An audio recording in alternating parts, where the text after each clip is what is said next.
She's turned Prince Harry into a man of non-substance. It just struck me as like completely empty. For years, one former palace aide refused every interview, ignored every rumor, and protected secrets that could have reshaped the public's understanding of Meghan Markle. But after Queen Elizabeth's death, that silence became harder to defend, and one private memory began threatening to expose everything. The aide had never been a public figure. That was precisely why the palace trusted them. They moved quietly through rooms where decisions were made without witnesses, carried messages that never appeared in official records, and stood close enough to the Queen to recognize the difference between royal composure and private unease. When others saw a calm monarch, the aide saw the pauses, the unfinished sentences, and the moments when duty concealed disappointment. For years, silence was not a choice. It was loyalty. Senior palace staff were expected to protect more than schedules, ceremonies, and protocol. They guarded the sovereign's private doubts, emotional wounds, and opinions that could never safely reach the public.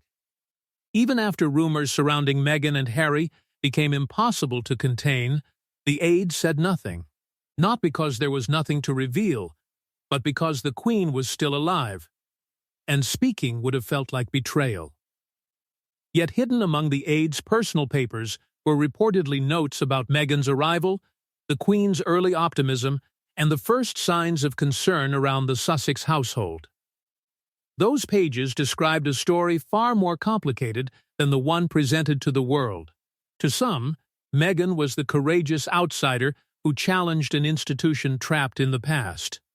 To others, she was an ambitious force whose growing influence threatened the monarchy's balance. The aide believed both versions missed the deeper truth. The Queen's warmth toward Meghan had been genuine. Her smiles were not merely staged for public approval. She wanted Meghan to succeed. But behind palace doors, officials were allegedly preparing for conflict long before the public noticed any fracture. The aide had witnessed one private moment that changed everything. A conversation involving the Queen, Meghan, and a warning that was never announced. Harry was caught directly in the middle.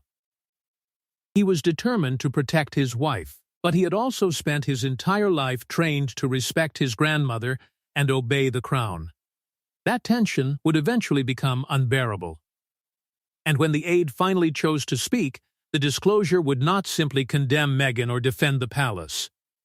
It would reveal that the entire crisis began with a hidden agreement, one the Queen believed she had honored, and one Meghan believed had been broken.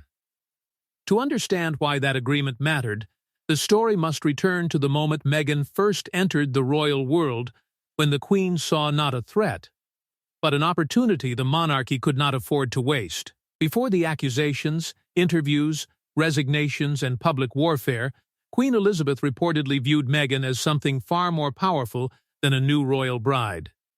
She saw a chance to modernize the monarchy, but that hope came with conditions Meghan may never have fully understood. From the beginning, Meghan appeared to possess qualities the palace could not manufacture. She was intelligent, composed, internationally known, and comfortable speaking to audiences far beyond Britain's traditional royal circles.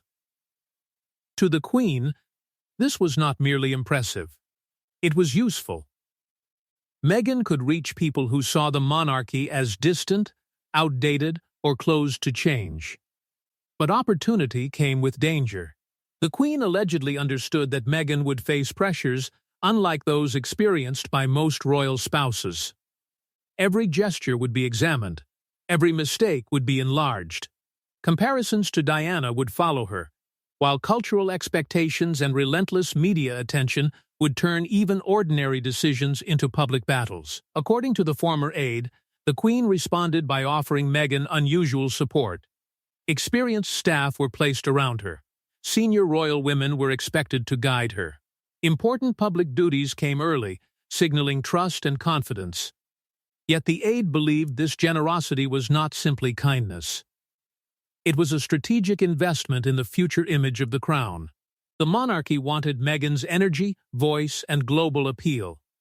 but it wanted those gifts on royal terms. That was the hidden condition.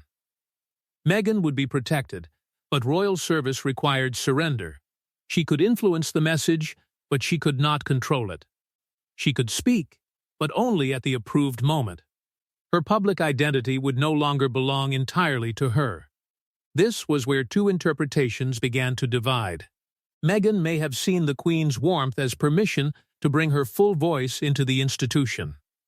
Palace officials saw it as temporary flexibility while she learned to conform. Harry, meanwhile, trusted that his grandmother's affection would shield Meghan from the colder forces inside the palace. He believed love would overrule protocol. The courtiers were less certain. As Meghan and Harry's popularity grew, concern spread that they were creating a powerful identity separate from the traditional royal structure. Some feared their international appeal could eventually rival William and Catherine, threatening the careful balance around the future king and queen.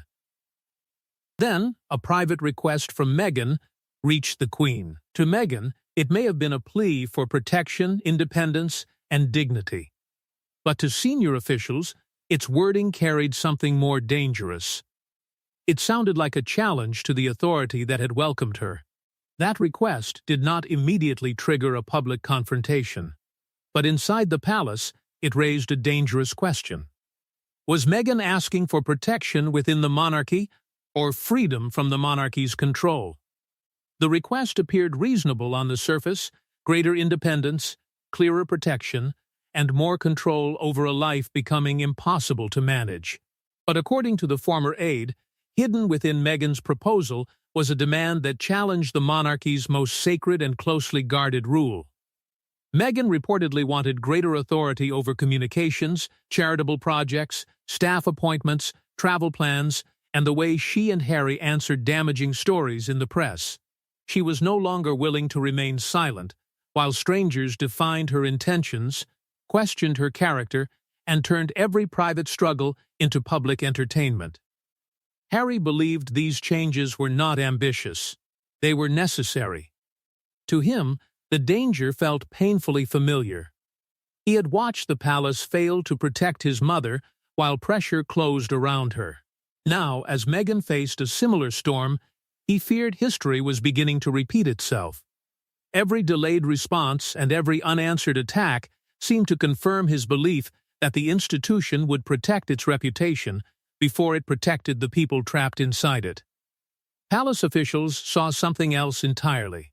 They feared Harry and Meghan were attempting to create a semi-independent royal household, one that could use the crown's prestige, titles, and global influence while rejecting the discipline that controlled every other member of the family.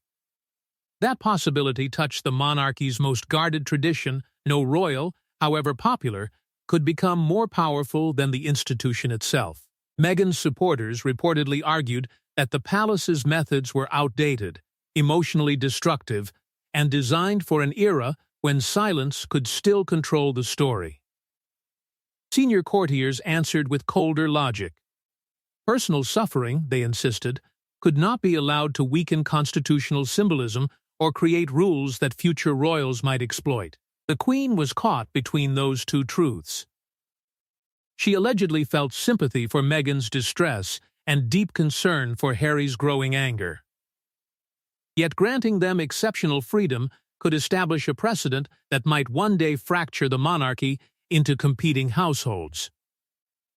According to the former Aide, senior officials presented the Queen with two sharply different interpretations. One described Meghan as overwhelmed and desperate for protection.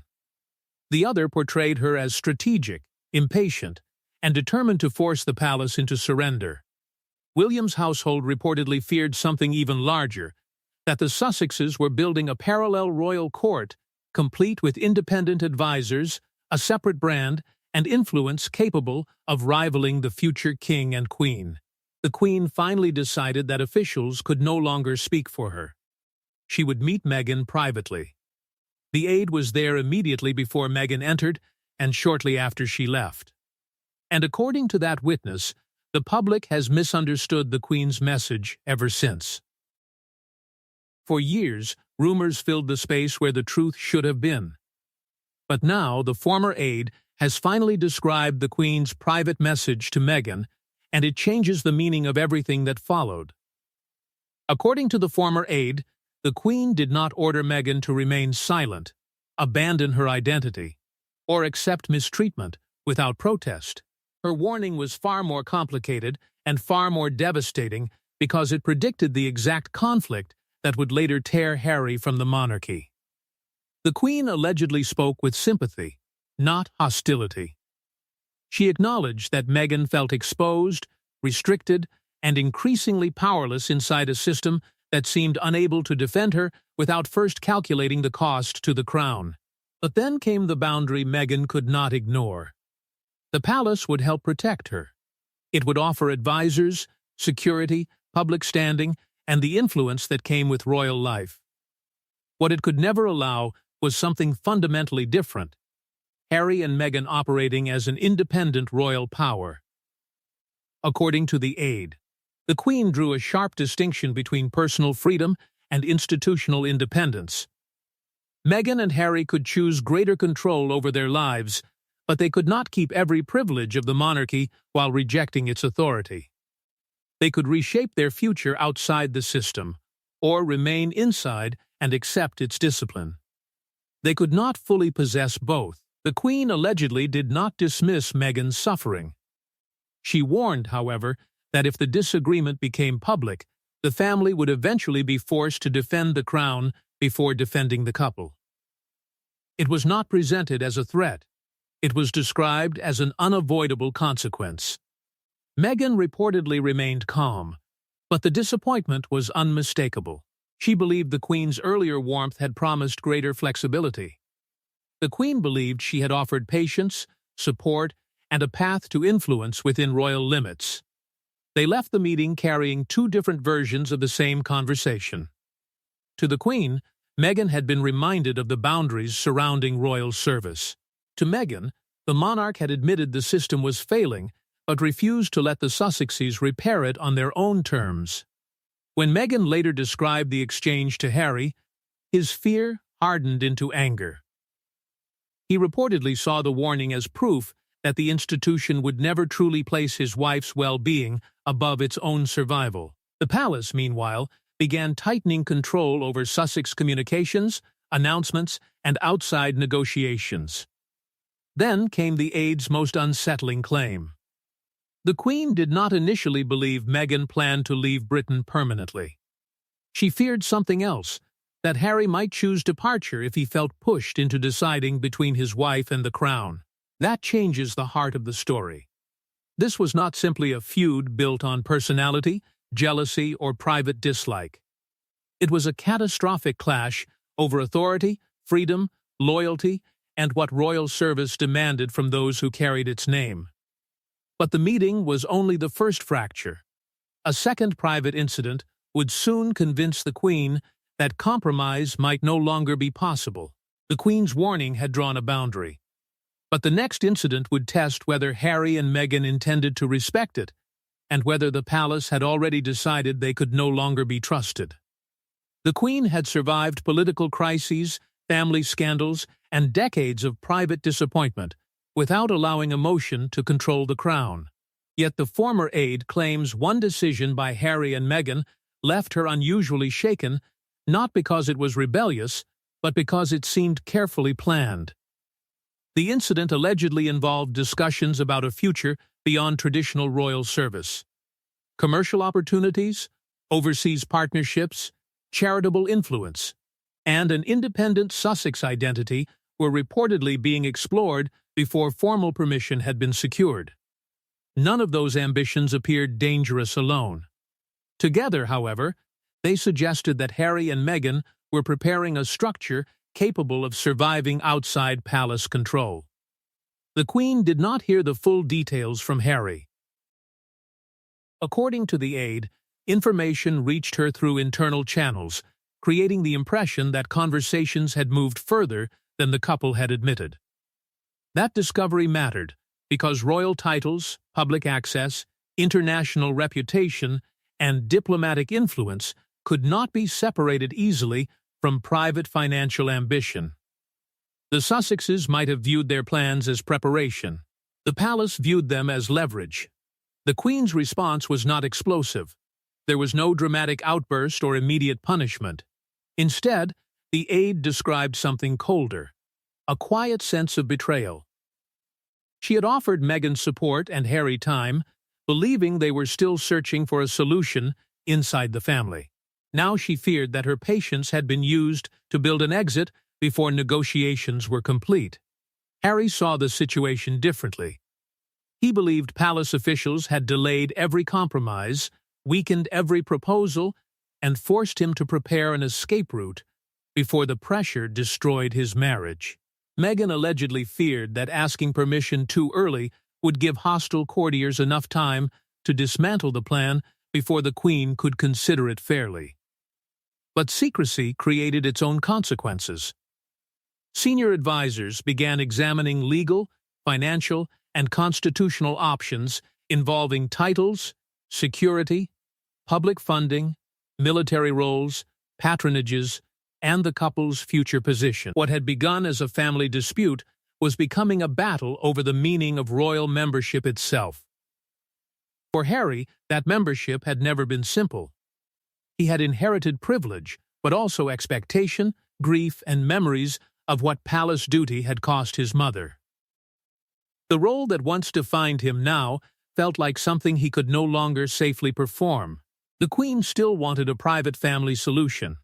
Charles and William were increasingly convinced the danger had become institutional. Inside the palace, advisors divided sharply. Some demanded compassion. Others called for immediate restrictions before the Sussexes gained more independence. The aide's testimony reveals a slower, more painful truth. The Queen did not suddenly turn against Meghan. She gradually concluded that Meghan and Harry were building a future in which royal membership could be negotiated, reshaped, and used on personal terms. Even then, she authorized one final offer. But hidden inside it was a condition Harry would consider unforgivable. The palace had moved from concern to containment, but before the final break, the Queen authorized one last offer designed to keep Harry inside the family without allowing Meghan to redefine the crown. Behind closed doors, the palace allegedly created a final compromise that appeared generous enough to preserve the family and strict enough to protect the crown. But one hidden condition transformed the offer from a rescue plan into what Harry saw as an attack on his marriage. Under the proposal, Harry and Meghan could step back from many formal duties, spend long periods overseas, and pursue selected private projects while retaining a limited connection to royal life. To the Queen, it seemed like a bridge between two worlds. Harry would gain distance without being cast into exile, while Meghan could recover a measure of freedom without completely breaking from the institution. But the freedom came with control. Every major commercial deal, political statement, media appearance, and public partnership would allegedly remain subject to palace oversight. Even more personally, Meghan's independent advisors and communications team would be expected to coordinate with officials connected to Charles and William. For Harry, that condition destroyed the entire offer. He believed those same palace circles had delayed requests, restricted Meghan's voice, and allowed damaging stories to grow while she was left exposed. Placing her future under their supervision did not feel like protection. It felt like returning her to the control of people he already blamed for leaks, pressure, and obstruction. Palace officials rejected that interpretation. They argued that royal titles carried influence no private individual could claim without consequence. Without strict oversight, commercial ambition could become confused with public duty, and one controversial decision could damage the monarchy's reputation across the world. The Queen remained deeply invested in the compromise. According to the former aide, she believed it was the last realistic way to preserve both the family bond and the authority of the crown. The aide allegedly carried messages between senior figures and watched mistrust harden with every exchange. Meghan reportedly saw the offer as royal control disguised as flexibility. Harry saw a choice no grandson should have been forced to make. On one side stood the grandmother he loved, the woman who had shaped his sense of duty and belonging. On the other stood the wife he had promised to protect from the very system he now believed was closing around her. William's concern added further pressure. He allegedly feared that a flexible hybrid role would create a rival branch of monarchy operating beyond the future king's authority while still benefiting from royal status. The proposal did not collapse in a dramatic confrontation. It died through careful messages, restrained language, and conditions neither side would surrender. Their definitions of freedom were no longer merely different. They were irreconcilable. The former aide believed the Queen understood the truth before Harry publicly admitted it. Emotionally, he had already chosen departure. What he had not yet accepted was the cost. Once Harry chose Meghan over the palace's conditions, the conflict could no longer remain private, but the public announcement that followed would expose just how little trust remained between the Sussexes and the Crown.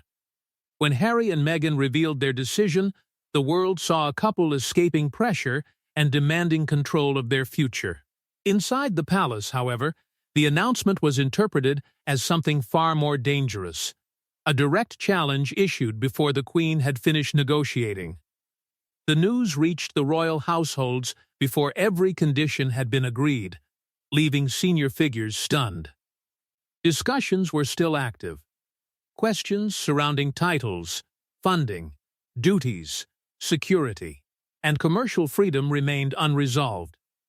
Yet suddenly, the private dispute belonged to the world.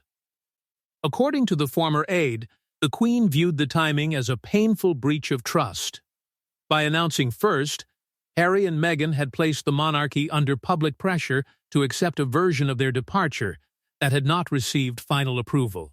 What the couple saw as self-protection, the palace saw as an attempt to force the sovereign's hand. Harry and Meghan allegedly believed they had no other choice. Every delay increased the risk that their proposal would be weakened, quietly blocked, or leaked in a form designed to damage them. Announcing their decision gave them control of the first message, but it also ignited a battle far larger than either side could contain. A family argument became a global conflict over loyalty, racism, tradition, victimhood, and power. Charles was torn between his instinct to protect his son and his duty to defend the institution he would inherit. William reacted more firmly.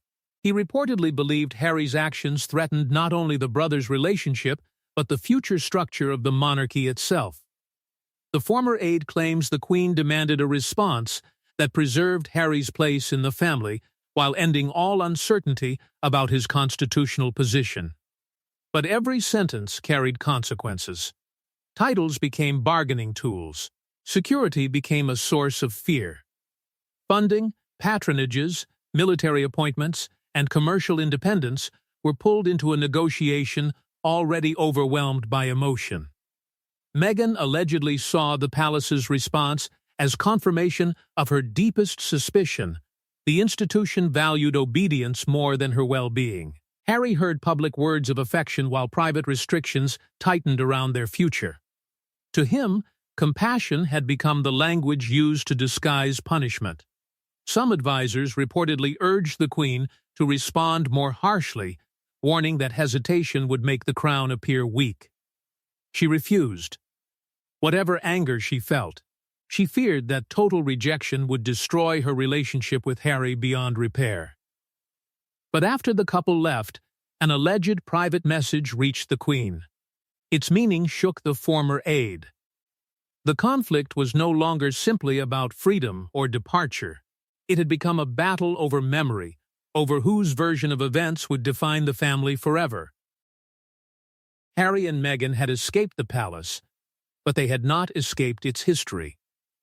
The final struggle would be fought through interviews, memories, accusations, and the painful question of who had betrayed whom first. The former aide's testimony does not deliver the simple villain the public expected.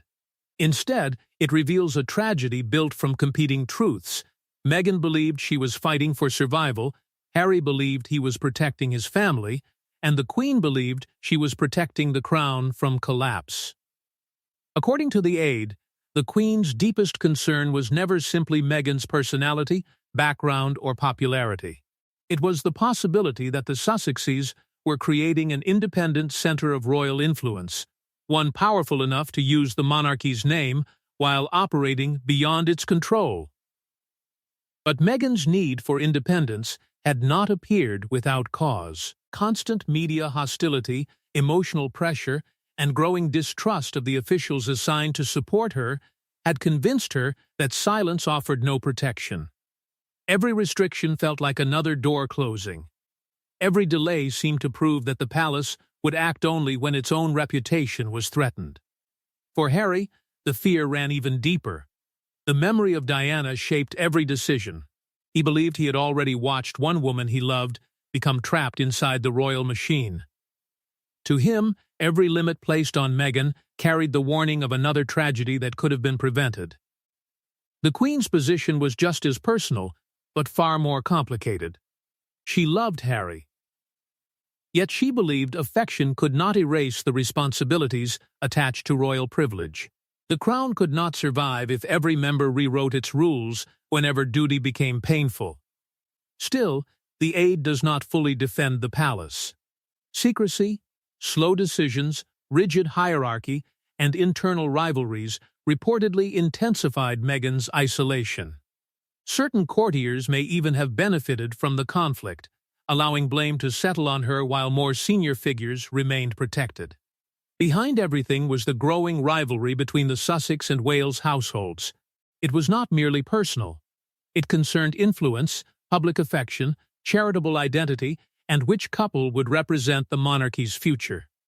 And so the story returns to the hidden agreement. Meghan believed she had been promised protection and room to modernize. The Queen believed she had offered support inside clearly defined royal boundaries. Neither truly accepted the other's interpretation. Both eventually felt deceived. The Aide's final memory is perhaps the most painful. Even after accepting that Harry's former role might never be restored, the Queen allegedly hoped he would return to a meaningful place within the family. The monarchy preserved its structure, but it lost Harry's trust and allowed Meghan's struggle with the palace to become part of royal history. So the question remains, did Meghan expose a system that refused to change? Or did the palace prevent a new royal power from challenging the crown from within? And as more former insiders begin reconsidering their silence, the Aide's account may not be the final revelation, only the first crack in a palace story that was never meant to escape.